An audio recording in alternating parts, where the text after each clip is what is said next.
ألف لام ميم ذلك الكتاب لا ريب فيه هدى للمتقين الذين يؤمنون بالغيب ويقيمون الصلاة ومما رزقناهم ينفقون والذين يؤمنون بما أنزل إليك وما أنزل من قبلك وبالآخرة هم يوقنون أولئك على هدى من ربهم وأولئك هم المفلحون. وقال تعالى ومن أحسن قولا ممن دعا إلى الله وعمل صالحا وقال إنني من المسلمين ولا تستوي الحسنة ولا السيئة ادفع بالتي هي أحسن فإذا الذي بينك وبينه عداوة كأنه ولي حميم وما يلقاها إلا الذين صبروا وما يلقاها إلا ذو حظ عظيم. وقال تعالى ومن أحسن قولا ممن دعا إلى الله وعمل صالحا وقال إنني من المسلمين ولا تستوي الحسنة ولا السيئة ادفع بالتي هي أحسن فإذا الذي بينك وبينه عداوة كأنه ولي حميم وما يلقاها إلا الذين صبروا وما يلقاها إلا ذو حظ عظيم. صدق اللہ العظیم. محترم دوست اور بزرگوں، اللہ تعالیٰ نے حضرت محمد صلی اللہ علیہ وسلم کے ذریعے سے دین کو مکمل فرما دیا اور اب قیامت تک آنے والی امت کو اس کا پابند کیا ہے کہ حضور علیہ السلام والے لائے ہوئے مبارک دین پر زندگی گزارے. جو اس دین کا پابند رہ کر زندگی گزارے گا وہ کامیاب ہو جائے گا اور جو اس کا پابند نہ رہے گا وہ ناکام ہوگا. اور یہ اس دین کو اللہ پاک نے پسند فرمایا، اللہ ہی نے نازل کیا اور اللہ نے اس کو قیامت تک آنے والے انسانوں کے لیے پسند فرمایا. وَرَضِيتُ لَكُمُ الْإِسْلَامَ دِينًا، کہ اللہ تعالیٰ جو ہے وہ دین اسلام سے راضی ہے، وہ اس کی پسند کا ہے. جیسے دنیا میں قوانین بنائے لوگوں نے زندگی گزارنے کے لیے، اور پھر ان کی کوشش یہ ہوتی ہے کہ اس قانون کے مطابق ہمارا نظام چلے. چھوٹے سے چھوٹے ادارے کے بھی قانون ہوتے ہیں، بڑے بڑے ملکوں کے قانون ہیں، تو وہ اس کی کوشش کرتے ہیں کہ اس قانون کے تحت ادارہ چلے. اس ادارے کا پیون ہو یا اس کا مینیجر ہو یا اس کا گیٹ مین ہو، سب کے لیے ضروری ہوتا ہے کہ وہ اس قانون کی پابندی کرے. سب اس کی کوشش کرتے ہیں. اصل تو پورے ملک کا مالک اللہ، قل اللہم مالک الملک، پورے ملک کا مالک اللہ ہے. حقیقت میں ملک یہاں نہیں، پوری دنیا اللہ نے بنایا ہے، وہی پیدا کرنے والا ہے. خالق السماوات والارض، کہ سب اس نے بنایا ہے. تو اس اللہ نے انسانوں کو زندگی گزارنے کا طریقہ انبیاء علیہم السلام کے ذریعے سے عطا فرمایا. آپ علیہ السلام سے پہلے بھی کم و بیش 1,24,000 انبیاء آئے، اور انبیاء علیہ السلام کی بعثت اسی لیے ہوئی، ان کو اسی لیے بھیجا گیا کہ دنیا کے انسانوں کو زندگی گزارنے کا طریقہ سلیقہ سکھاوے، عبادت کا طریقہ بتاوے، اللہ سے ان کا رابطہ قائم کراوے. حضور پاک صلی اللہ علیہ وسلم بھی آپ کی بعثت بھی اسی لیے ہوئی، آپ کو بھی اسی لیے بھیجا گیا اور آپ کو خاتم النبیین بنا کر بھیجا ہے. ما كان محمد ابا احد من رجالکم ولكن رسول اللہ وخاتم النبیین. آپ علیہ السلام کو خاتم النبیین بنایا ہے. اب آپ کے بعد کوئی نبی نہیں ہے، نبیوں کا سلسلہ اللہ تعالیٰ نے ختم کر دیا. اس لیے اللہ تعالیٰ نے آپ کے دین کو قیامت تک چلانا ہے. آپ پر جو کتاب اتاری گئی ہے کلام پاک، وہ بھی قیامت تک رہے گا۔ پہلے زمانے میں ہوتا تھا کہ جو کتاب یا صحیفے انبیاء لاتے تھے، ان کے دنیا سے جانے کے بعد اس میں تحریف ہو جاتی تھی، رد و بدل ہوتا تھا۔ اس لیے جو آسمانی کتابیں صحیفے ہیں کلام پاک کے علاوہ، وہ اپنی اصل حالت پر باقی نہیں رہ پائے، تحریف ہوئی اس میں۔ لیکن کلام پاک کی حفاظت کی اللہ تعالیٰ نے ذمہ داری لی ہے، انا نحن نزلنا الذکر وانا لہ لحافظون، کہ ہم نے اسے اتارا ہے، ہم ہی اس کی حفاظت کریں گے۔ اس لیے آج 1400 ساڑھے 1400 سال گزر رہے ہیں، کلام پاک محفوظ ہیں، صرف پرنٹ میں نہیں بلکہ سینوں میں محفوظ ہیں، جو حفاظت کا سب سے مضبوط ذریعہ ہے، اور لاکھوں سینوں میں محفوظ ہے، عرب میں، عجم میں، اور دنیا کا کوئی خطہ، کوئی ملک، کوئی علاقہ خالی نہیں ہوگا جہاں کلام پاک کا کوئی حافظ نہ ہو۔ یہ اللہ نے ذمہ داری لی ہے کہ قیامت تک اس کو چلانا ہے، اور آپ علیہ السلام کے طریقوں کو بھی چلانا ہے، تو اللہ نے اس کو بھی محفوظ رکھا، آپ کی حدیث کو، آپ کے طریقوں کو، آپ کی سنتوں کو، قیامت تک وہ باقی رہے گا، اس لیے کہ قیامت تک اسی پر عمل ہونا ہے، قیامت تک، اور وہی لوگ نجات پائیں گے، کامیاب ہوں گے، جو حضور علیہ السلام والے مبارک دین پر ہوں گے، آپ والے مبارک طریقوں پر ہوں گے۔ اور باقی کے لیے اللہ تعالیٰ نے ارشاد فرمایا، مَن يَبْتَغِ غَيْرَ الْإِسْلَامِ دِينًا فَلَن يُقْبَلَ مِنْهُ وَهُوَ فِي الْآخِرَةِ مِنَ الْخَاسِرِينَ، کہ جو اسلام کے طریقے کو چھوڑ کر کوئی اور طریقے کو لے کر آئیں گے تو ہم اس کو ہرگز قبول نہیں کریں۔ یہ اللہ کا ارشاد ہے، اللہ اسے قبول نہیں کرے گا، اور انجام کے اعتبار سے وہ لوگ ناکام ہو جائیں گے۔ اللہ ایسی ناکامی سے ہم سب کی حفاظت فرمائے۔ اس لیے ہمارے ذمہ ہے کہ ہم اس دین کو سیکھیں، سمجھیں۔ ہاں، جو سب سے بڑی سیکھنے سمجھنے کی چیز ہے وہ دین ہے، خود سمجھنا ہے اس کو، اور اپنے بچوں کو، اپنے گھر والوں کو سمجھانا ہے کہ دین کیا ہے۔ دین چند رسومات کا نام نہیں، دین جو ہے چند رسومات کا نام نہیں، دین میں طریقے ہیں۔ اللہ تعالیٰ نے حضور علیہ السلام کے ذریعے سے طریقے رائج کروائے، ہر کام کو کرنے کا کوئی خاص طریقہ ہے اسلام میں۔ عبادتیں ہیں تو عبادتوں کے طریقے ہیں، جیسے نماز ہے تو نماز کا ایک مخصوص طریقہ ہے، روزہ ہے، روزے کا ایک طریقہ ہے، زکوٰۃ ادا کرنی ہے تو زکوٰۃ ادا کرنے کا طریقہ ہے، کس کو دیا جاوے، کیسے دیا جاوے، کتنا دیا جاوے۔ حج کرنے کا ایک طریقہ ہے، شادی بیاہ کا طریقہ ہے، چلنے پھرنے کا طریقہ ہے، سونے جاگنے کا طریقہ ہے، تجارت کا ایک طریقہ ہے اسلام۔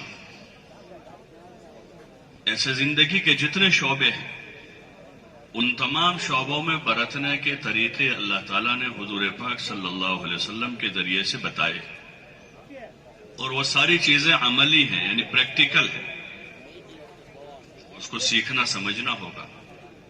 اگر اس کو سیکھتے ہیں تو دین پر چلنا بہت آسان ہے، اتنا آسان طریقہ دنیا میں اور کوئی نہیں ہے جو اسلام میں ہے، ہر کام کے لیے اس میں فلاح ہی فلاح ہے، کامیابی ہی کامیابی، عزت ہی عزت ہے، راحت ہی راحت ہے۔ آدمی جس حال میں بھی ہے اس حال میں وہ راحت کے ساتھ ہوگا، فقیر ہوگا فقر میں راحت کے ساتھ ہوگا، غنی ہوگا تو غنا میں راحت کے ساتھ ہوگا، مرد ہیں تو اپنے مرد ہونے کی حیثیت سے وہ راحت کے ساتھ رہے گا، عورت ہیں تو عورت ہونے کی حیثیت سے وہ راحت کے ساتھ رہے گی، ہر حال میں، اس لیے کہ سب کی ضرورتوں کا خیال کیا گیا ہے، ایک دوسروں کو راحت پہنچانے کی تعلیم دی گئی ہے، یہ اسلام کا مبارک طریقہ ہے۔ لیکن اس کو نہ سیکھنے کی وجہ سے اور اس کو نہ سمجھنے کی وجہ سے اس وقت ہم حال میں ہیں، اس کو سیکھا سمجھا نہیں، ہر آدمی اپنے حساب سے چل رہا ہے، اپنے ماحول کے حساب سے، اپنے معاشرے کے حساب سے، اپنے قومی طریقوں پر ہیں، اپنے علاقائی طریقوں پر ہے، ہر آدمی جو ہے یہاں کا رہنے والا مسلمان ہے، کسی اور صوبے کا رہنے والا مسلمان ہے، کسی اور ملک کا رہنے والا مسلمان ہے، وہ ٹھیک ہے نماز روزے تو ایک طریقے سے ہیں، لیکن زندگی کے دیگر امور جو ہیں اس میں ہر ایک کے اپنے اپنے طریقے ہیں، ہر ایک کے اپنے طریقے. ہمارے علاقے کا یہ رواج ہے، یہ ہمارے صوبے کا یہ ماحول ہے. حالانکہ حضور علیہ الصلوۃ والسلام دین لے کر آئے، آپ کے ہاتھ پر جن لوگوں نے ایمان قبول کیا تو پھر انہوں نے اپنی ساری چیزوں کو چھوڑ دیا. پیچھے کی جتنی چیزیں تھیں، پیچھے کی جو عبادتیں تھیں، پیچھے کے جو عادات و اطوار تھے، اب ایک کلمے کے نیچے جمع ہوئے ہیں، لا الہ الا اللہ محمد الرسول اللہ. ایک کلمے کے تحت جمع ہوئے. مکہ والے بھی ہیں، مدینے والے بھی ہیں، اور یمن والے بھی ہیں، حبشہ والے بھی ہیں، مہاجر بھی ہیں، انصار بھی ہیں.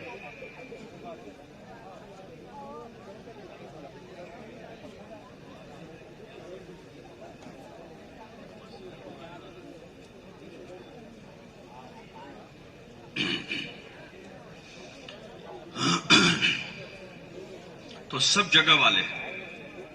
اب سب نے کلمہ پڑھا ہے اللہ کا، اب سب کی عبادت ایک ہے، سب کے لیے طریقہ ایک ہے حضور علیہ السلام کا. یہ اللہ کا اعلان ہے، یہ کسی بندے کا اعلان نہیں ہے. اس لیے اللہ کا فضل ہے کہ آج 1400 سال گزر گئے، دنیا بھر میں کہیں بھی جاوے ایمان والوں کا کلمہ ایک ہی ہے، لا الہ الا اللہ محمد الرسول اللہ. کہیں بھی جاوے نماز 5 وقت کی ہے، سب کے یہاں 5 وقت کی نماز. کہیں بھی جائیں پوری دنیا میں بھی رمضان آئے گا، سب روزہ رکھیں. پوری دنیا کے مسلمان حج کے لیے ایک ہی جگہ پہنچتے ہیں، بیت اللہ پر. عربی ہو، عجمی ہو، یورپ سے ہو، امریکہ سے ہو، آسٹریلیا سے ہو، چائنا سے ہو، جاپان سے ہو، کہ سب کا کعبہ ایک ہے، سب کا اللہ ایک ہے، سب کا کعبہ ایک ہے، سب کی کتاب ایک ہے، سب کی نمازیں 5 ہیں، سب کے روزے رمضان میں، چاہے رمضان گرمی میں ہو سردی میں ہو. اتنے سالوں کے گزرنے کے بعد پوری دنیا میں وہی پیغام ہے قیامت تک آنے والوں کے، کہ ہر بندہ، ہر بندی دین کو سیکھتے ہوئے دین پر زندگی گزارنے کی کوشش کرے. تو پھر دین جو ہے وہ راحت، برکت، عافیت، عزت لے کر آیا ہے، دنیا اور آخرت کی فلاح اور کامیابی لے کر آیا ہے. ہاں، حضور علیہ الصلوۃ والسلام نے ابو سفیان سے کہا تھا رضی اللہ عنہ، جئتکم بکرامت الدنیا والآخرہ، کہ میں تمہارے پاس دنیا آخرت کی عزت لے کر آیا ہوں. جو طریقہ لایا ہوں اسلام، اس سے دنیا آخرت دونوں جہان بنے گی. دنیا میں بھی راحت کا یہ طریقہ ہے. اس لیے ہمارے ذمے ہے کہ اس طریقے کو سیکھیں، سمجھیں. یہ تبلیغ کا کام اسی کا ہے، خالی چلنے پھرنے کا کام نہیں ہے. یہ کوئی سیر و تفریح نہیں ہے، یہ کوئی سیر و تفریح نہیں ہے، یا کوئی ممبر سازی کا کام نہیں کہ دنیا میں جا کر ممبر بنائے جا. بلکہ یہ تو ایک ایسا کام ہے کہ ہر ایمان والا اپنی ذات سے دین پر چلتا ہوا، دین پر چلنے کی مشق کرتا ہوا، دوسرے ایمان والوں کو بھی دین پر چلنے کی دعوت دے، تاکہ ہر آدمی خود دین پر چلتا ہوا دین کی برکتوں سے مالا مال ہو جائے. جیسے ایک تاجر خود تجارت کرتا ہوا دوسرے بے روزگاروں کو تجارت میں لگا دیتا ہے تو خود فائدہ اٹھاتا ہے، دوسروں کے لیے بھی نفع کمانے کا ذریعہ بن جاتا ہے. جیسے صحابہ نے خود دین پر چلتے ہوئے دنیا میں جا کر دنیا کے لوگوں کو دین کی طرف متوجہ کیا، اس لیے کہ یہ دین پوری انسانیت کا ہے، پوری انسانیت کا ہے، عرب و عجم کا ہے، پوری انسانیت کا ہے. اور جو بھی اس دین کے آغوش میں آئے گا وہ دنیا میں راحت پائے گا، دنیا میں عزت ملے گی، اسے دنیا میں سربلندی ملے گی. انتم العلون ان کنتم مومنین، تم ہی سربلند رہو گے، تم ہی عزت والے رہو گے اگر ایمان والے اللہ کو ماننے والے ہیں، اللہ کی عبادت کرنے والے ہیں، حضور پاک صلی اللہ علیہ وسلم کی مبارک زندگی کا اتباع کرنے والے ہیں. تو کامیابی انہی لوگوں کے لیے.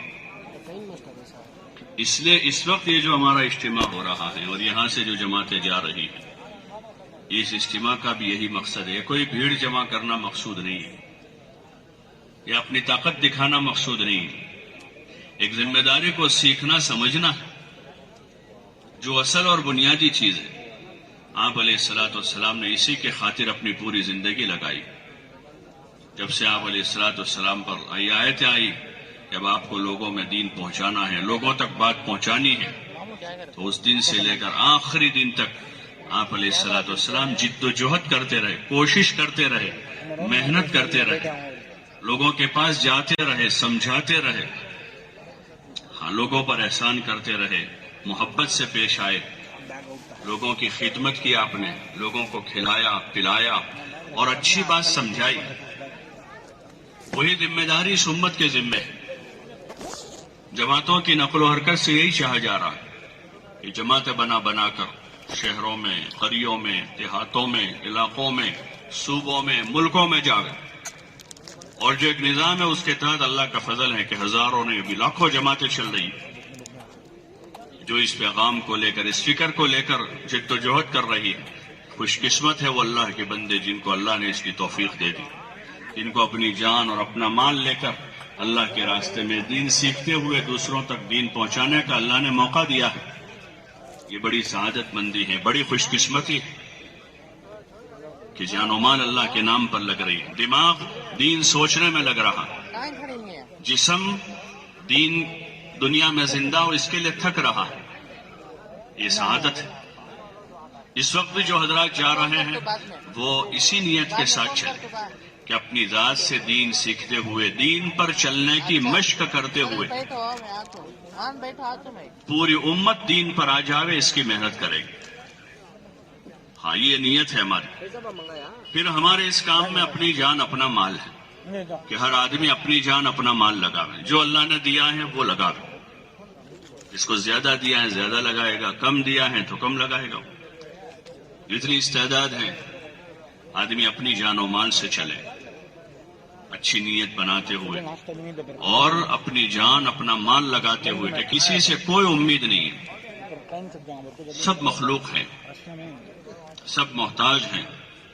ہم اپنا دین سیکھیں گے اپنا جان و مال لگا کر. جیسے آدمی کھانا کھاتا ہے اپنا جان مال لگاتا ہے، اپنا علاج کرواتا ہے تو اپنا جان مال لگاتا ہے، اپنا گھر بناتا ہے تو اپنا جان مال لگاتا ہے، اپنے بچوں کو پڑھاتا ہے تو اپنا جان مال لگاتا ہے، شادی بیاہ کرتا ہے اپنا جان مال لگاتا ہے.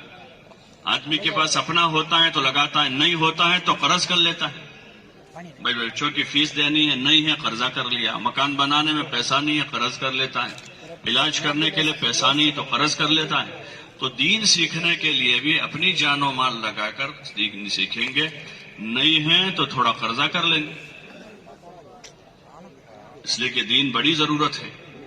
ایمان بنانا، نماز سیکھنا، اعمال کی مشق کرنا، اپنا یقین بنانا، اس کے لیے آدمی اپنی جان و مال سے اللہ کا کام کرے. اس لیے جو اس وقت راہ خدا میں جا رہے ہیں وہ اس کی کوشش کریں گے کہ اپنی ضرورت کا پورا سامان اپنے ساتھ لیں. اپنا کپڑے ہیں، اپنا بستر ہے اور اپنی دیگر ضروریات ہیں. کھانا پکانے کے لیے برتن ہیں. دعا کے بعد جماعتیں بیٹھے گی، سارے ساتھی آپس میں ایک دوسروں کا تعارف کر لیں، پہچان لیں، ایک دوسروں کا نام ٹھام پوچھ لیں. کیونکہ سفر ساتھ میں کرنا ہے 40 دن 4 مہینے. پہلے دن سے پہچان لے ایک دوسروں. پوری جماعت بیٹھے آپس میں پہچانے. سفر کے آداب. ہاں دین میں ہر عمل کو ہمیں دین بنانا ہے. سفر بھی ہمارا دین بن جائے، وہ بھی عبادت بن جائے. اس لیے سفر کے آداب ہے. آپ لوگ ابھی سفر کرتے ہوئے آئے ہیں سبھی.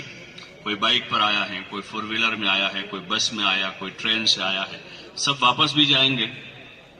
تو ہمارا سفر بھی عبادت بنانا ہے. مسلمان کا ہر کام عبادت ہے اگر وہ طریقے پر ہو. کھانا بھی عبادت ہے، سونا بھی عبادت ہے، سفر بھی عبادت ہے، تجارت بھی عبادت ہے، شادی بیاہ بھی عبادت ہے اگر طریقے پر ہو. اور اگر آپ والے مبارک طریقے پر نہیں تو پھر وہ عبادت نہیں بنتا ہے. اس لیے سفر کے آداب کا مذاکرہ کرے. سفر کیسے کرنا ہے؟ سنت کے مطابق کرنا ہے. مسنون دعائیں پڑھنی ہیں، ذکر فکر کے ساتھ کرنا ہے.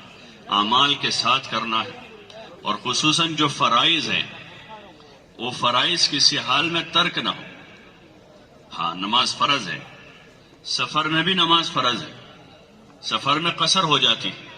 اگر شرعی مسافت ہے تو ظہر عصر عشاء کی بجائے 4 کے 2 رکعت پڑھیں گے، وتر پڑھیں گے، فجر کی سنت کی پابندی کریں گے۔ تو سفر جو ہے سنت کے مطابق اعمال کے ساتھ کرے۔ جس علاقے میں پہنچنا ہے اپنی نیتوں کی تجدید کریں۔ یہ ایک بہت بڑی بات ہے ہمارے دین میں، انما الاعمال بالنیات وانما لکل امرئ ما نوى۔ اعمال کا دار و مدار نیتوں پر ہے، اور آدمی کو وہی ملے گا جو اس کی نیت میں ہوگا۔ اس لیے ہر وقت اپنی نیتوں کی تجدید کریں، نیت کو جانچیں، کیا کر رہے ہیں ہم، کیوں کر رہے ہیں۔ نیت وجہ عمل کو کہتے ہیں کہ یہ کرنے کی کیا وجہ ہے، کیوں کر رہے ہیں۔ اجتماع میں آئے ہیں، کیوں آئے ہیں، اجتماع میں کیوں آئے، مسجد جا رہے ہیں، کیوں جا رہے ہیں، رمضان میں روزہ رکھ رہے ہیں، کیوں رکھ رہے ہیں، قرآن پڑھ رہے ہیں تو کیوں پڑھ رہے ہیں، کیا وجہ ہے۔ اب وجہ ہے ایک تو یہ ہے کہ بھائی اللہ راضی ہو جائے، اللہ کا حکم ہے پورا کر رہا ہوں تاکہ میرا اللہ راضی ہو جائے۔ ایک وجہ یہ ہے کہ بھائی اللہ کا حکم ہے پورا کروں تاکہ لوگ مجھے عابد کہیں، یہ غلط نیت ہے۔ ایک وہ نیت یہ ہے کہ اللہ کا حکم پورا کروں، اللہ راضی ہو جائے، یہ صحیح نیت ہے۔ ایسے ہر کام میں نیت، راہ خدا میں جا رہے ہیں تو نیت بنے، اور نیت کو ٹٹولیں۔ پوری جماعت کسی علاقے میں ہے تو وہاں نیت کو ٹٹول کر اب وہاں اترنا ہے، اتر جاوے، منزل آ گئی ہے، اپنا سامان دیکھیں۔ یہ آداب سفر ہے۔ آدمی سامان کی وجہ سے پریشان ہو جاتا ہے۔ یہ جو ہے نا پوری دین کو، پوری زندگی کو سیکھنے کا کام، خالی گھومنا پھرنا کا نام تبلیغ نہیں ہے۔ سفر کرنا بھی کیسا ہے، سفر میں کیسے بیٹھیں گے، کیسے کھائیں گے، کیسے لیٹیں گے، سامان کی کیسے تیاری کریں گے، منزل آ رہی ہے تو اب کیسے اتریں گے، یہ ہر آدمی کی ضرورت ہے۔ سفر کا طریقہ سیکھیں گے سفر کر کے، یہ عملی چیز ہے کہ وہاں اترے ہیں، اب اپنا سامان دیکھ لیں۔ حتی المقدور کوشش کریں ہماری جماعتیں پیدل چلیں، جتنا ہو سکے زیادہ سے زیادہ پیدل چلیں۔ اس وقت دنیا بھر میں جماعتیں چلتی ہیں، یورپ امریکہ میں جماعتیں پیدل چلتی ہیں، پیدل۔ ہاں، کہ وہ جو ہے بہت بڑی خیر کا ذریعہ ہے۔ صحابہ کے قافلے دنیا میں چلے، سواری پر بھی چلے، پیدل بھی چلے، اونٹوں پر بھی چلے، گھوڑوں پر بھی چلے، اور موقع آئے تو سمندر میں کشتیاں ڈالی، سمندر میں چلے، پیدل چلے، دین سیکھتے ہوئے، سکھاتے ہوئے، انسانیت کی ہدایت کی فکر لے کر۔ یہ بہت بڑی بات ہے، بہت بڑی بات ہے۔ دنیا میں جو لوگ انسانوں کی خدمت کرتے ہیں ان کو لوگ بڑی عزت دیتے ہیں۔ وطن میں این جی اوز ہوتے ہیں اور اس قسم کے ادارے ہوتے ہیں کہ وہ خدمت کرتے ہیں بچوں کی، عورتوں کی، بوڑھوں کی، بیماروں کی۔ یہ بھی ایک بہت بڑی انسانی خدمت ہے کہ ہم دنیا کے انسانوں کو زندگی گزارنے کا طریقہ بتا رہے ہیں، کھانے پینے کا طریقہ سکھا رہے ہیں، خود سیکھ رہے ہیں، سکھا رہے ہیں، اس کو لے کر پھریں گے۔ جیسے آپ علیہ السلام گئے، صحابہ نے سفر کیے، تابعین نے سفر کیے، طبع تابعین نے سفر کیے، ہر زمانے میں اللہ کے نیک بندوں نے سفر کیا۔ آپ دیکھیں گے جتنے نیک بندوں کی قبریں ہیں دنیا بھر میں، اگر ان کی ہسٹری معلوم کریں گے تو کوئی 2000 کلومیٹر سے آ کر یہاں سویا ہے، کوئی 5000 کلومیٹر سے سفر کر کے آئے تھے، کوئی 1000 کلومیٹر سے سفر کر کے وہاں گئے، وہیں موت آ گئی ان کی۔ جتنے اللہ والے سوئے ہوئے دنیا بھر میں، جیسے صحابہ کی قبریں، صحابہ کی قبریں شام میں ہیں، دمشق میں ہیں، فلسطین میں ہیں، اور اردن میں ہیں، سوڈان میں ہیں، ہندوستان تک آئے کہ وہ اسی مقصد کے خاطر آئے، اور اتنا گئے کہ انہوں نے قبریں بنا دی وہاں۔ نیک بندوں کی جو قبریں ہیں دنیا بھر میں، وہ اسی مقصد کے تحت پھرے کہ انسانیت کی ہمدردی کریں، انسانیت کے ساتھ خیرخواہی کریں، اور سب سے بڑی ہمدردی خیرخواہی یہ ہے کہ اللہ کے بندوں کو اللہ سے جوڑ دیں، اللہ کے بندوں کو اللہ سے ملا دیں۔ یہ اسی مقصد کے خاطر سفر ہے۔ تو اس لیے سفر کے آداب سفر میں سیکھتے ہوئے، سکھاتے ہوئے منزل پر پہنچ گئے، جانا ہے، کوئی مرکز ہے، مسجد ہے، پہنچے وہاں، اپنا سامان ایک طرف لگا، اس لیے کہ مسجد عبادت کی جگہ ہے۔ مسجد جو ہے وہ عبادت کی جگہ ہے. مسجد میں عبادت ہوگی، تلاوت ہوگی، ذکر ہوگا، دین کا سیکھنا سکھانا ہوگا. یہ اصل اعمال ہے مسجد کے اصل اعمال. لیکن عبادت کرنے والوں کے لیے، سیکھنے سکھانے والوں کے لیے اور دین کے خاطر سفر کرنے والوں کے لیے مسجد میں گنجائش ہوتی ہے کہ اندر ٹھہرے بقدر ضرورت. ہم ٹھہریں گے مسجد میں تو اپنا سامان ایک طرف لگاوے. مسجد اللہ کا گھر ہے، شاہی دربار ہے، اس کا ادب کرتے ہوئے سامان لگاوے، چادر ڈال دے اس پر، اور 2 رکعت تحیہ پڑھیں. مسجد میں داخل ہوئے ہیں، اللہ کے گھر میں آئے ہیں تو 2 رکعت نماز پڑھیں. اللہ توفیق دے تو 2 رکعت وضو کی اور 2 رکعت مسجد کی. تحیت الوضو، تحیت المسجد ایک سنت ہے. ہاں یہ سنت ہے. عموماً ہمارے علاقوں میں سنت متروک ہے. لوگ مسجد جاتے ہیں، بیٹھ جاتے ہیں. حالانکہ سنت یہ ہے کہ کیا کرنا چاہیے؟ بولو نا بھائی، 2 رکعت نماز پڑھنی چاہیے. سنت ہے، سنت کا ثواب ملے گا. موقع ہے 4 رکعت پڑھے، 2 وضو کی، 2 مسجد کی. موقع نہیں ہے اتنا زیادہ تو 2 پڑھ لیں. جماعتیں اس کا اہتمام کریں، مشق ہے. اس کام کے ذریعے سے چاہا جا رہا ہے کہ ہمارا ہر کام حضور پاک صلی اللہ علیہ وسلم کے مبارک طریقے پر آ جائے. مسجد میں ہمارا داخل ہونا بھی آپ کے طریقے پر. یہ 2 رکعت نماز پڑھی ہے. اب پوری جماعت جو ہے مشورے کے لیے بیٹھے. یہ بھی ایک اجتماعی عمل ہے. جماعت میں نکل کر 8 اجتماعی کام ہے. ایک سفر جو ابھی کیا، ایک ساتھ پوری جماعت سفر کرے، بلا وجہ الگ الگ نہ بیٹھے، ایک ہی جگہ بیٹھے، ایک ہی سواری میں رہے پوری جماعت. ایک اجتماعی عمل ہے. دوسرا مشورہ ہے کہ اب غور و فکر کریں، اس لیے کہ آدمی کو عمل پر لانے والی جو طاقت ہے اس کی فکر ہے. کسی بھی کام کے پیچھے فکر کام کرتی ہے. کوئی بھی آدمی کسی کام میں لگا ہے، اس کی فکر اس کو چلاتی ہے. جیسے گھڑی ہوتی ہے نا، گھڑی کے کانٹے باہر گھوم رہے ہیں لیکن اندر کوئی مشین ہے جو گھوم رہی ہے، اس کو چلا رہی، وہ کانٹے نہیں چل رہے.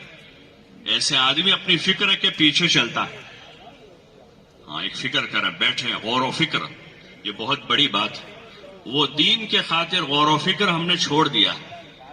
لغویات کو سوچ رہے ہیں، دنیا سوچ رہے ہیں، صبح شام غیر ضروری چیزوں کو سوچ رہے ہیں. اس لیے ہماری قوت فکر غلط استعمال ہو رہی ہے، گناہوں پر استعمال ہو رہی ہے.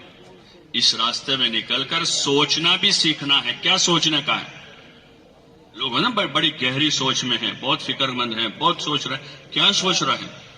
اسی دنیا کو سوچ رہے ہیں جو مقدر کی ملنے والی ہے، یا اس دنیا کو سوچ رہے ہیں جو اپنی مقدر میں بھی نہیں ہے، کسی اور کی ہے، یا اس دین کو سوچ رہے ہیں جو دین فکر اور محنت کے بعد زندگی میں آتا ہے.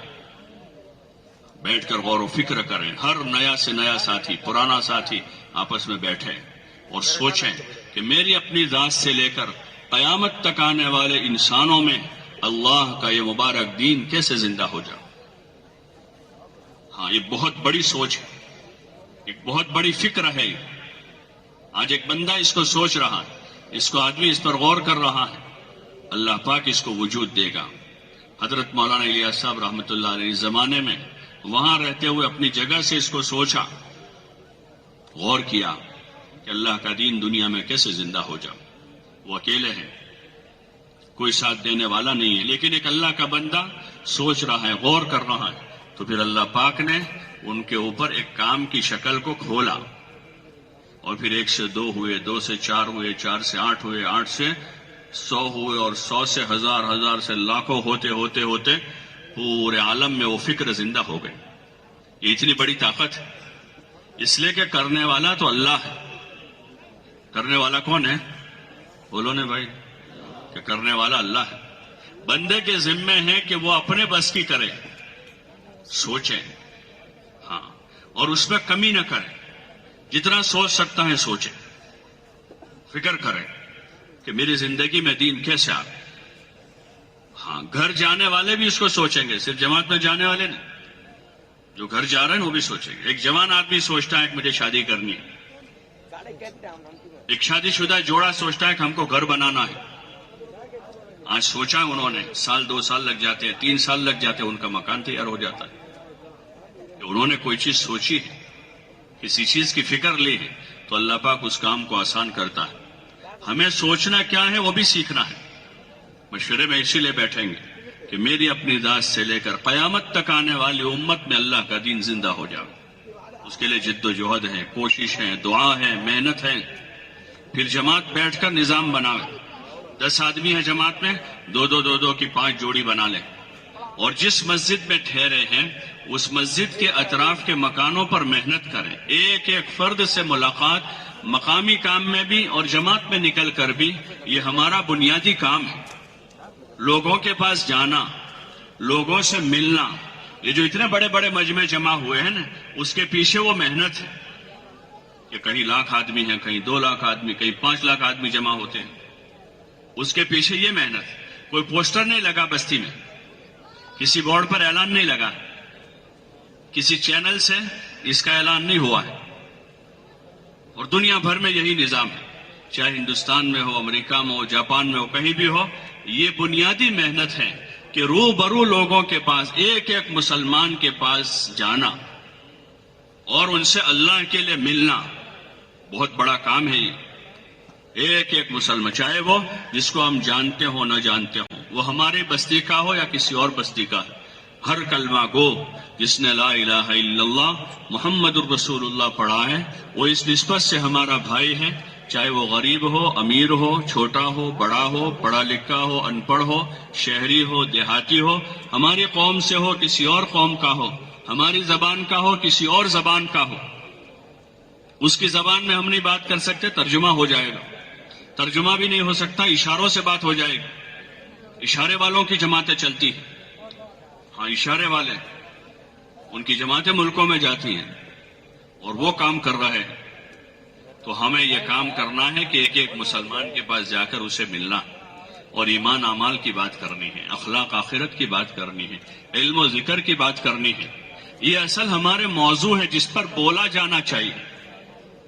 اس وقت لوگوں نے بہت سارے موضوع تیار کیے ہیں. کوئی لوہے پر بول رہا ہے، کوئی لکڑے پر بول رہا ہے، کوئی کاغذ پر بول رہا ہے، کوئی پیپر پر بول رہا ہے، کوئی کپڑے پر بول رہا ہے، کوئی سونے پر بول رہا ہے، کوئی چاندی پر بول رہا ہے، کوئی زمین پر بول رہا ہے، کوئی آسمان پر بول رہا ہے.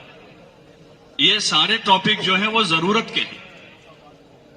یہ کیسے ہیں بھائی؟ ہر آدمی کپڑے کی میل نہیں چلاتا، لیکن کپڑا ہر ایک پہنتا ہے. اس کو میل چلانے کی ضرورت نہیں. سارے لوگ مارکیٹ میں خریدی کے لیے نہیں جاتے، لیکن سب لوگ کھانا کھاتے ہیں. گھر میں کوئی ایک آدمی جا کر خریدی کر لاتا ہے، سب کھانا کھا لیتے ہیں. کوئی ایک آدمی کپڑا جا کے خرید لاوے سارے گھر والوں کے، تو سب کو کپڑا مل جائے گا. ضروری نہیں کہ سب بازار جاوے، ضروری نہیں کہ سب کپڑا خریدیں. ابا گئے تھے بازار، جا کر کپڑا لے کر آ گئے، سارے گھر والوں کا کپڑا ہو گیا. یہ ضروریات زندگی.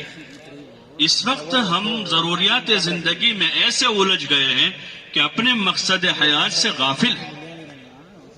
جو اصل مقصد ہے ایمان بنانا، اپنے اعمال کو بنانا، اپنے اخلاق کو سنوارنا، اللہ سے تعلق پیدا کرنا، حضور پاک صلی اللہ علیہ وسلم کی سچی پکی محبت پیدا کر کے آپ کے طریقوں کا اتباع کرنا، اور اپنی آخرت کی فکر کے ساتھ زندگی گزارنا.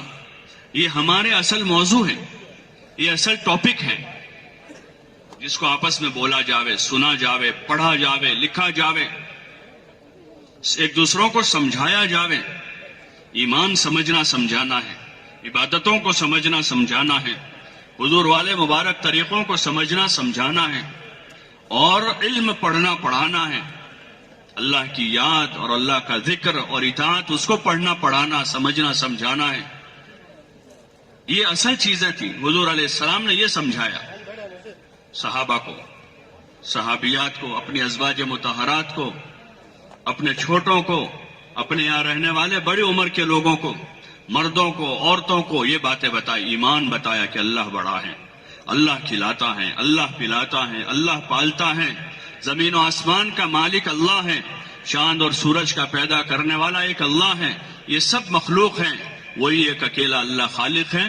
یہ بات آپ نے ڈنکے کی چوٹ آپ نے لوگوں کو سمجھائی، مجموعوں کو بھی سمجھائی. ایک ایک کے پاس جا کر بھی یہ بات بتائی آپ نے. جب موقع ملا، جہاں موقع ملا، اجنبیوں کو بھی آپ یہ بات بتا، جن کو آپ جانتے نہیں.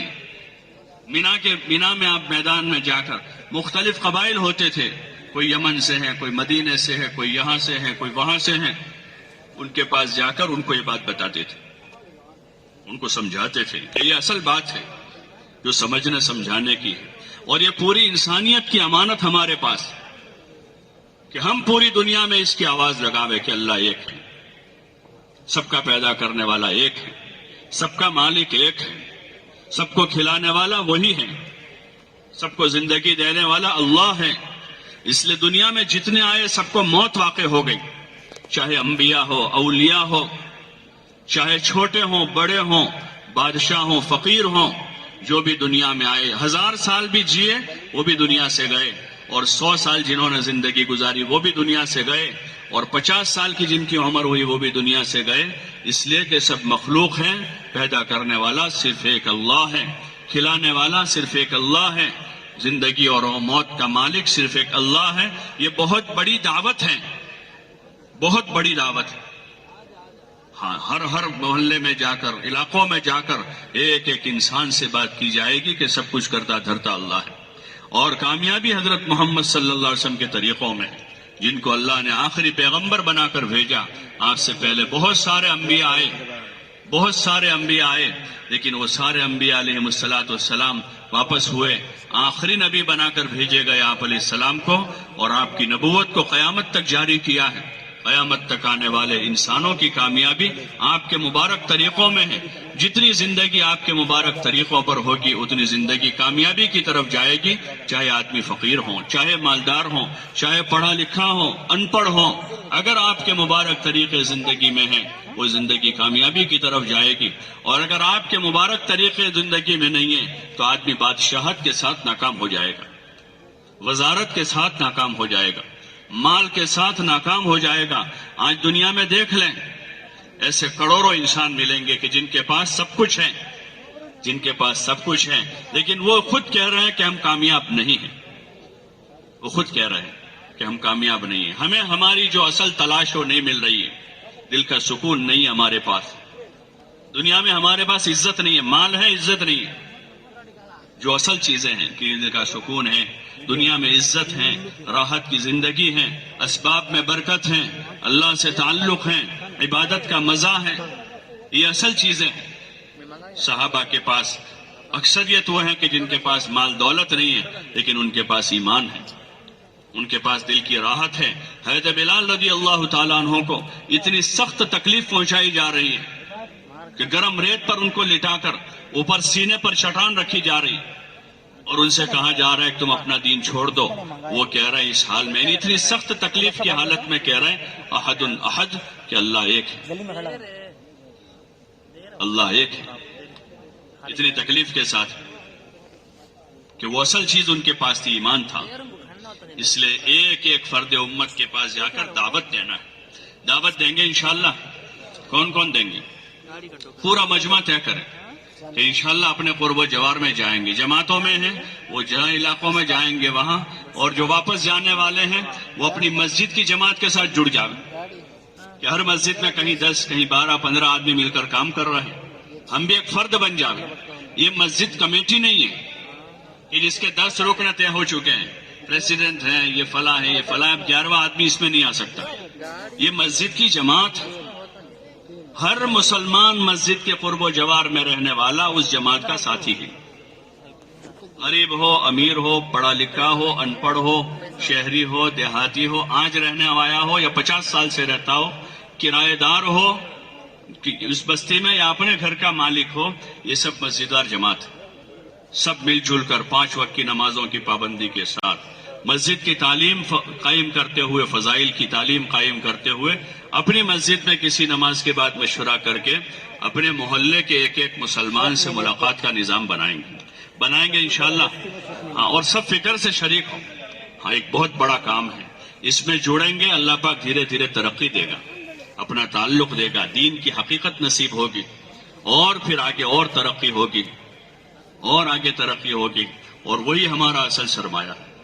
تو اس لیے اس کی کوشش کریں، جو جماعتوں میں ہیں وہ اس کی کوشش کریں کہ اپنے مشورے سے 24 گھنٹے کا اچھا نظام بنا لیں، تاکہ وقت ضائع نہ ہو۔ وقت بہت قیمتی چیز ہے، وقت بہت قیمتی، الوقت اثمن من الذهب، کہ وقت جو ہے وہ گولڈ سے، سونے سے زیادہ قیمتی، اپنے وقت کو قیمتی بنانا ہے دعوت میں۔ دوسرے نمبر پر تعلیم و تعلم میں وقت لگانا ہے، کہ سیکھنا سکھانا ہے۔ ہاں، سورہ فاتحہ سیکھیں، سورتوں کو صحیح کریں۔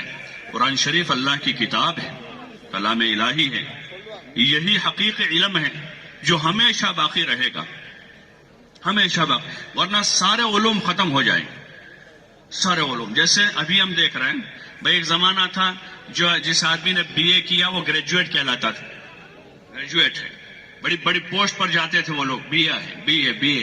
اس وقت بی اے کی کیا قیمت ہے آپ کو پتا ہے؟ ارے ہے نہیں کہ بی اے کی کتنی قیمت ہے آپ جانتے ہیں، کیونکہ اس لائن کا جو علم تھا وہ ختم ہو گیا، اس لیے وہ بے قیمت ہو گیا۔ ایک زمانہ تھا کمپیوٹر کے ابتدائی کورسز تھے، تو خالی ڈی سی اے کیا ہوا آدمی، ڈپلوما کیا ہوا، کہ بہت قیمتی آدمی ہے، بہت قیمتی آدمی، لیکن اب آپ کو پتا ہے کہ اس کی کیا قیمت ہے۔ یہ علوم فانی ہے، یہ فن ہے، یہ سارے فن ہے۔ ایک زمانہ تھا میٹرک پاس تھا 50 سال پہلے تو ہائی کوالیفائڈ کہلاتا تھا، ہائی کوالیفائڈ ہے، میٹرک پاس ہے، اور ابھی کیا قیمت ہے آپ سب جانتے ہیں اس۔ یہ علم، یہ علوم ایسے ہی ہے، لیکن ایک علم قرآن ہے جو اللہ کا اتارا ہوا ہے، کلام الہی ہے، وہ ہمیشہ باقی رہنے والا، نفع دینے والا علم ہے۔ اس لیے پہلی کوشش تو یہ کریں کہ قرآن شریف کے الفاظ کو صحیح کریں، اچھی طریقے سے پڑھنا سیکھیں۔ ہم چھوٹے بچوں کو تو سکھانے بھیجتے ہیں، لیکن ہم خود بڑے نہیں جانتے، نہیں سیکھتے۔ حالانکہ حضور علیہ الصلوۃ والسلام پر قرآن شریف کی نازل ہونے کی ابتدا اس وقت ہوئی جب آپ کی عمر 40 سال کی تھی۔ صحابہ نے تو بڑی عمر میں سیکھا ہے، اس لیے ہر آدمی طے کرے انشاءاللہ قرآن شریف کو سیکھیں گے انشاءاللہ۔ جماعت میں جا رہے، روزانہ حلقہ لگے گا، ایک ایک آیت کر کے صحیح کریں، اللہ کا کلام ہے۔ جب اللہ سے محبت ہوگی تو اللہ کے کلام سے محبت ہوگی۔ آدمی کو کسی سے محبت ہوتی ہے، اس کے کلام سے محبت ہوتی ہے، اس کے خط سے محبت ہوتی ہے، اس کا میسج آتا ہے تو آدمی دھیان سے دیکھتا ہے کہ بھئی ہمارے ابا کا میسج ہے، بیٹے کو باپ سے تعلق ہے، ایک شوہر کو بیوی سے تعلق ہے تو اپنی بیوی کے میسج کے انتظار میں رہتا ہے کہ بیوی کا کوئی میسج آئے ذرا دیکھ لو۔ بیوی کو شوہر سے تعلق ہے تو اپنے شوہر کے میسج کے انتظار میں 2 دن 4 دن 5 دن ہو جاتے ہیں، اس کی طرف سے شکایت آتی ہے کہ 4 دن ہو گئے آپ کا کوئی میسج نہیں ہے، آپ کا کوئی میسج، وہ محبت ہے، اس میسج کا انتظار ہے۔ جب اللہ سے تعلق بنے گا تو اللہ کی کتاب سے محبت پیدا ہوگی، پھر آدمی پڑھے گا، شوق سے، نہیں آتا ہے سیکھے گا، آدھا گھنٹہ نہیں گھنٹہ لگائے گا، گھنٹہ نہیں 2 گھنٹے لگائے گا، کہ قرآن کو سیکھنا ہے، اچھی طریقے سے سمجھنا ہے۔ ہاں، یہ دستور العمل ہے، زندگی گزارنے کا طریقہ ہے۔ ہاں، اس میں نبیوں کے قصص واقعات ہیں جو ایمان کو بڑھانے کا ذریعہ ہے۔ ہاں، ایمان والے جب قرآن سنتے ہیں ان کا ایمان بڑھتا ہے، اللہ کی وحدانیت ہے، اس کی قدرت بیان ہوئی ہے، اس میں جنت اور جہنم کا علم ہے، اولین کا علم ہے اور آخرین کا علم ہے، دنیا کا علم ہے، آخرت کا علم ہے۔ ہاں، سارے علوم قرآن میں۔ حضور علیہ الصلوۃ والسلام نے اسی قرآن سے صحابہ کو زندگی سکھائی، سمجھائی۔ ہاں، وہی اصل چیز ہے، ایک باقی کتاب ہے یہ، اس میں کوئی تحریف نہیں ہے۔ اس لیے ہم کوشش کریں کہ قرآن شریف کو سیکھیں گے انشاءاللہ۔ آگے رمضان کا مبارک مہینہ بھی آ رہا ہے، خاص مناسبت ہے، لوح محفوظ سے آسمانی دنیا پر لیلۃ القدر میں قرآن شریف نازل ہوا پورا ایک ساتھ، پھر وہاں سے دھیرے دھیرے 23 سال کے عرصے میں قرآن شریف زمین پر آیا ہے۔ 23 سال میں بڑے اہتمام کے ساتھ اللہ نے اس کو نازل کیا، قیامت تک آنے والے انسانوں کے لیے اس کو دستور العمل بنایا ہے۔ ہمارے ذمے ہے کہ ہم خود سیکھیں، اپنی بیویوں کو سکھاویں، اپنے گھر کی عورتوں کو قرآن سکھاویں، اپنے بچوں کو، چھوٹے چھوٹے ہیں تب سے ان کے قرآن سکھانے کا انتظام کریں۔ مکاتب قائم ہیں اکثر جگہوں پر، اپنے بچوں کو بھیجیں۔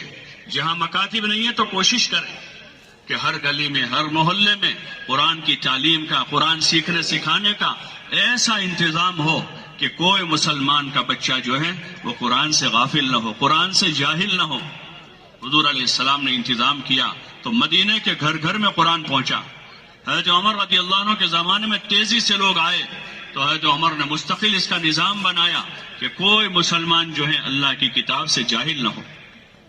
آگے رمضان کا مبارک مہینہ جو ہے ایک خاص مناسبت ہے، ابھی تک نہیں سیکھا ہے توبہ کر اللہ سے کہ اللہ ہم نے غلطی کی ہے، چوک کی ہے، ہم نے پتہ نہیں کیا کیا سیکھا ہے.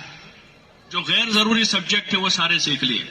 10 12 سال 15 سال 20 سال ہم نے ان سبجیکٹ کو پڑھنے میں لگائی جو ہم 20 سال پڑھنے کے بعد بدل گئے کہ بھائی کورس بدل چکا ہے. یدن بھائی کہ آپ نے جو پڑھا ہے وہ اب نہیں رہا ہے، اب دوسرا کورس آ گیا ہے، سلیبس بدل چکا ہے. کہ 20 سال پڑھنے کے بعد یہ سنا کہ سلیبس بدل چکا ہے، آپ نے جو پڑھا تھا اس کی اب کوئی ویلیو نہیں دنیا میں، وہ پڑھے لکھے ان پڑھ ہو گئے. ایسا علم پڑھنے میں 20 سال لگا دیے.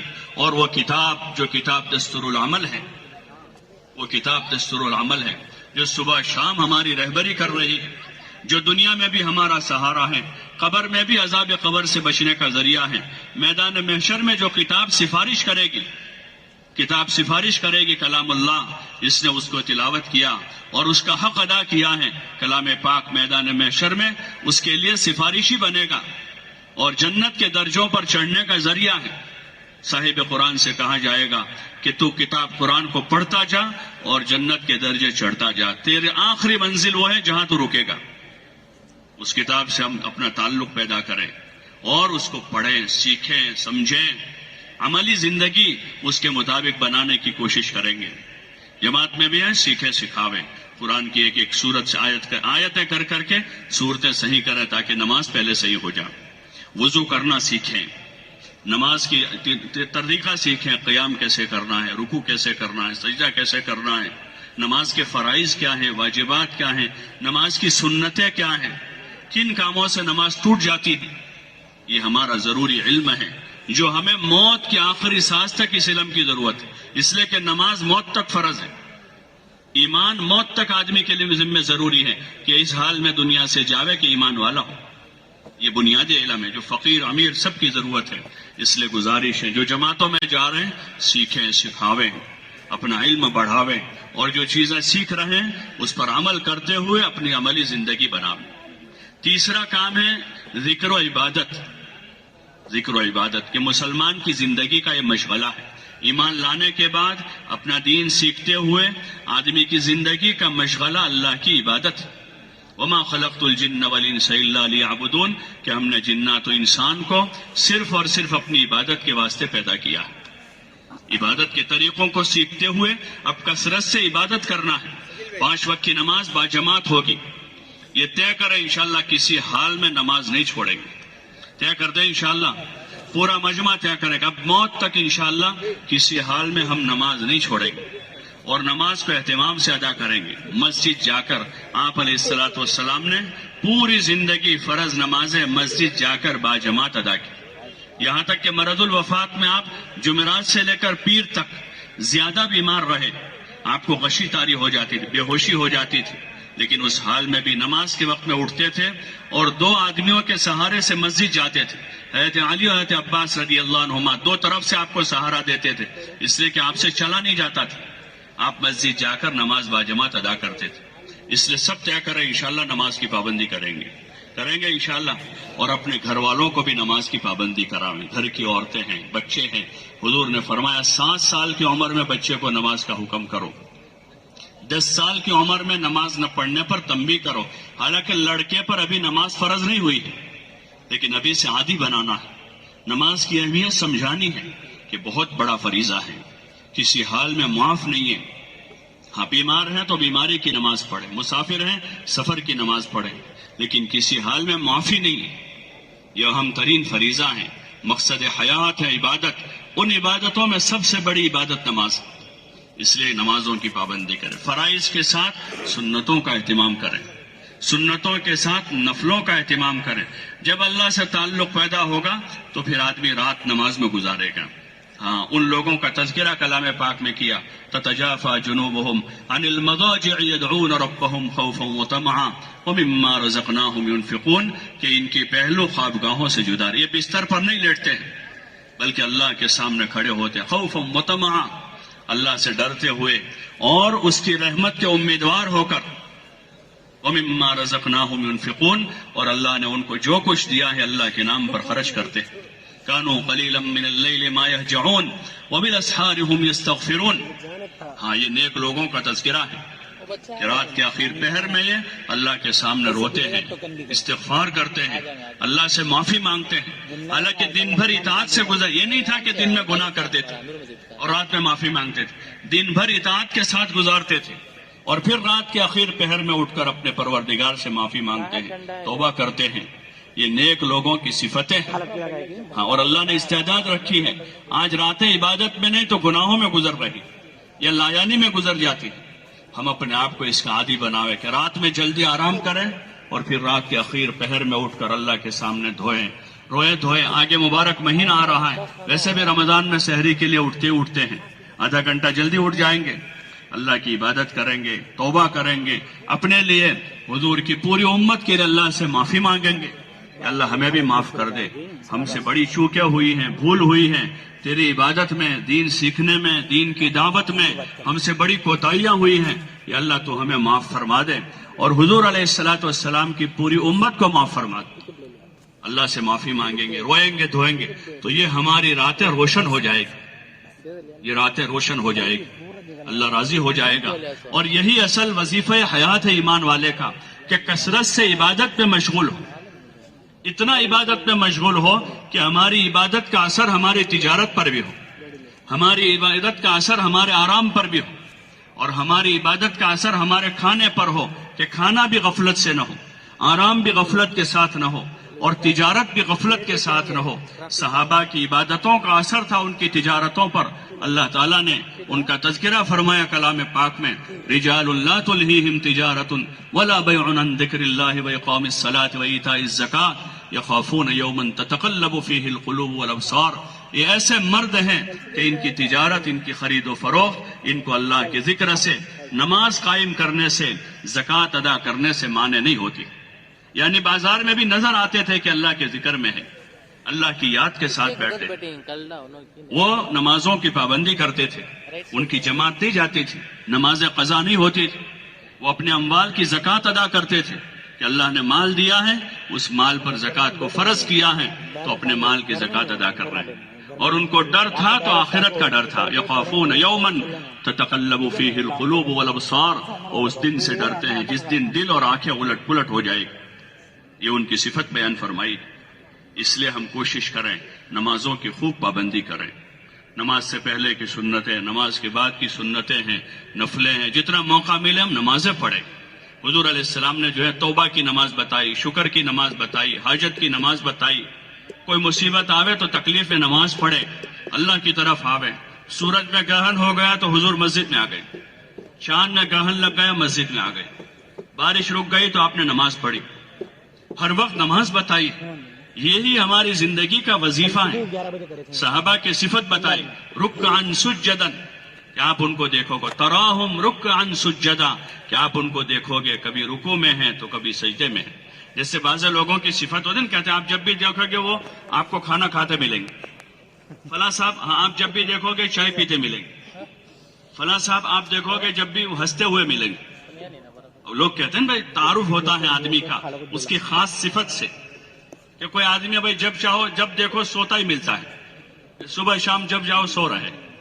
کوئی آدمی کو پوچھو بھائی جب چاہو چائے پی رہا ہے، کوئی آدمی کا پوچھ رہے بھائی جب چاہو سگریٹ پی رہا ہے. ارے ہوتا ہی نہیں ہوتا ایسا.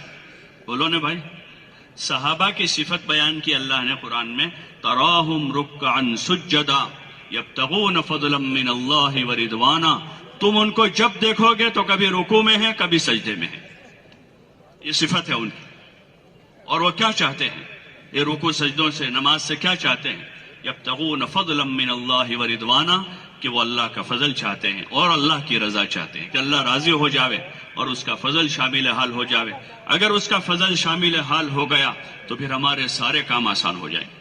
جیسے آسمان سے بارش برستی ہے نا تو سارے کاروبار چلتے رہتے ہیں، میلیں بھی چلتی ہیں، کھیت سے اناج آتا ہے اور نہریں جاری رہتی ہیں، جانوروں کو چارہ ملتا ہے کہ آسمان سے بارش برس رہی ہے. اور اگر 2-3 سال بارش نہ برسے تو سب جگہ مندی ہو جائے گی، بازار ٹھپ ہو جائیں گے کہ بارش نہیں ہوئی ہے، بارش نہیں ہوئی ہے. ایسے اللہ کا فضل ہے. اللہ کا فضل شامل حال ہو جائے گا تو سارے کام آسان ہو جائیں گے. شادی بھی آسان، تجارت بھی آسان، کاروبار بھی آسان، زندگی جینا آسان، گھر بار آسان، کاروبار آسان. اور اگر اس کا فضل ہاتھ میں نہیں ہے، اس کا فضل ہماری طرف متوجہ نہیں ہے، تو سارے کام مشکل ہو جائیں گے، اور فضل شامل حال کرنے کا راستہ اس کی اطاعت۔ اس لیے نمازوں کی پابندی کریں۔ ماہ مبارک ہے آگے، تو رمضان کے مہینے کو اچھا گزاریں، ابھی سے تیاری کریں۔ حضور علیہ السلام رجب سے تیاری شروع کر دیتے تھے، اللہم بارک لنا فی رجب و شعبان بلغنا رمضان، یا اللہ ہمارے رجب شعبان میں برکت دے دے اور ہم کو رمضان تک پہنچا دے۔ حضرت عائشہ رضی اللہ عنہ فرماتی ہیں کہ آپ علیہ السلام شعبان کے مہینے میں کثرت سے روزے رکھتے تھے اور رمضان کی تیاری کرتے تھے۔ اس لیے ماہ مبارک کی تیاری کرے، دعا مانگتے تھے، یا اللہ سلمنا لرمضان وسلم رمضان لنا، رمضان کے لیے ہم کو صحیح سالم تندرست بنا دے اور رمضان کو ہمارے لیے خوشگوار بنا دے۔ تیاری کریں آگے سے، تاکہ رمضان میں اچھی طریقے سے روزے رکھیں اور اچھی طریقے سے نماز پڑھیں، رمضان کی راتوں کو اطمینان سے تراویح میں گزاریں۔ ہاں، قرآن کے ساتھ خاص مناسبت ہے، ماہ مبارک میں روزوں کے ساتھ تراویح ہیں، تلاوت ہیں، ذکر ہیں، صدقہ خیرات ہیں۔ مسلمان عموماً ماہ مبارک میں زکوٰۃ بھی ادا کرتے ہیں۔ جن کو اللہ نے مال دیا ہے وہ اپنے اموال کی زکوٰۃ ادا کریں، مال کو گن کر علماء سے مسائل معلوم کر کے اپنے اموال کی زکوٰۃ ادا کریں۔ ہاں، یہ فرائض ہیں، ایمان، نماز، روزہ، زکوٰۃ، یہ سارے فریضے ایک ساتھ جمع ہو جاتے ہیں، اور آگے حج کے مہینے ہوتے ہیں، حج والے بھی تیاری کر رہے ہیں۔ یہ پانچوں فرائض ہے بنیاد، تو اس لیے کوشش اس کی کریں کہ ہمارا رمضان بھی اچھا گزرے، توبہ کے ساتھ، عبادت کے ساتھ، ذکر کے ساتھ، دعوت کے ساتھ۔ ماہ مبارک میں آپ نے اپنی محنت بڑھا دی۔ فتح مکہ کا سفر ماہ مبارک میں ہوا، بدر کا سفر رمضان میں ہوا، آپ نے اپنا محنت بڑھائی۔ حضرت عائشہ رضی اللہ عنہ کی ایک روایت میں کہ آپ علیہ السلام رمضان میں بستر پر تشریف نہیں لاتے تھے، تو رمضان میں کھانا سونا کم کریں گے، باقی رمضان میں کام بڑھانا ہے، عبادت بھی بڑھانی ہے، دعوت بھی بڑھانی، بڑھائیں گے انشاءاللہ۔ جو جماعتیں ہماری جا رہی ہیں وہ بھی، جو جماعتیں اس وقت کام کر رہی ہے وہ بھی، آگے رمضان کا مہینہ آ رہا ہے تو رمضان میں دعوت بھی بڑھانی ہے۔ لوگوں کے دل نرم ہوتے ہیں، اپنے آپ مسجدوں کی طرف آتے، تو ہم زیادہ سے زیادہ ملنے کی کوشش کریں، ایمان والوں سے بات کریں، ایمان بنانے کی، اعمال بنانے کی، اخلاق بنانے کی، دین کی محنت کے لیے تیار کریں۔ رمضان کے مہینے میں بھی نقد جماعتیں بناویں کہ لوگ جماعتوں میں جا کر اچھی طرح یکسو ہو کر اپنے اعمال قائم کریں۔